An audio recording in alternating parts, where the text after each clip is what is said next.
నిజానికి పండక్కి cinema release చేయడం పెద్ద టాస్కే. మార్కెట్ లెక్కలన్నీ చూసుకొని మరీ స్టార్ హీరోలు పండగలకి ఎవ్వరూ రాకుండా ముందే అనౌన్స్ చేస్తారు. ఈసారి దసరాకి రజనీకాంత్, చిరంజీవి లాంటి స్టార్ హీరోలు ఉన్నా కూడా అదే టైంలో రిలీజ్ ధైర్యం చేసిన చిన్న సినిమాలేంటి?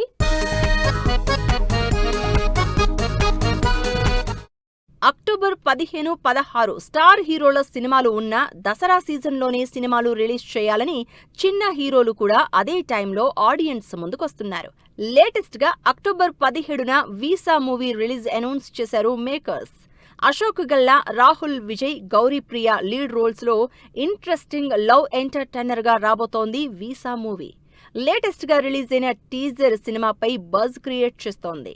దసరా రిలీజ్ అని ముందే సీజన్ ఫిక్స్ చేసుకున్నాడు David Reddy. Manchu Manoj periodic action డ్రామాగా చేస్తున్న డేవిడ్ రెడ్డి కూడా దసరా వీక్లోనే రిలీజ్ కాబోతున్నట్టు తెలుస్తోంది. స్టార్ మూవీస్ ఉన్నా కూడా కంటెంట్ మీదున్న కాన్ఫిడెన్స్తోనే దసరాకి లాంగ్ హాలిడేస్ కాబట్టి చిన్న సినిమాలు కూడా సర్వైవ్ అవుతాయన్న నమ్మకంతోనో ఏమో ఇది సినిమా రిలీజ్ చేస్తున్నారు శైలేష్ కొలను. రోషన్, ప్రీతి ముకుందన్ లీడ్ రోల్స్లో శైలేష్ డైరెక్షన్లో బ్యూటిఫుల్ లవ్ స్టోరీగా ఏమో ఇది మూవీ దసరా రిలీజ్ అని అనౌన్స్ చేసింది.